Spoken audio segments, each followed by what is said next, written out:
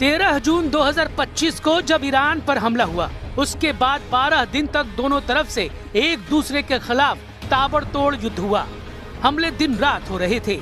एक तरफ से फाइटर जेट तो दूसरी तरफ से बैलिस्टिक मिसाइल दागी गई। एक तरफ नेतन्याहू ने कमान संभाली जिसमें अमेरिका से भी पूरी मदद थी, तो दूसरी तरफ ईरान के सर्वोच्च नेता अली खamenei ने मोर्चा संभाला और तमाम मिलिट्री लीडरशिप खत्म होने के बाद फौरन सेना की कमान नए कमांडरों के हाथों में दे दी और फिर 12 दिनों तक ईरान ने बता दिया कि इजराइल की शुरुआती स्ट्राइक के बाद उसकी मिसाइल पावर बरकरार है। ईरान के तेवर बता रहे हैं कि उसकी मिसाइल फिर तैयार है और ईरान पर फिर से हमला हुआ तो तेल अवीव और हाइफा पूरी तरह से दहलेगा। ये वार्निंग ईरान से लगातार आ रही है। ईरान के बड़े बड़े जनरल लगातार इजराइल को वार्निंग दे रहे हैं। ईरान बार बार ये दावा कर रहा है कि उसने 12 दिन के युद्ध के दौरान अपनी पूरी ताकत का इस्तेमाल नहीं किया और अब उस पर हमला हुआ तो इतनी मिसाइल दागी जाएगी कि अमेरिका और इजराइल सोच में पड़ जाएंगे कि वो किसे रोके और किसे नहीं। यानी ईरान बता रहा है कि अगर उस पर दोबारा युद्ध थोपा गया तो इसका नतीजा इजराइल की संपूर्ण तबाही होगा।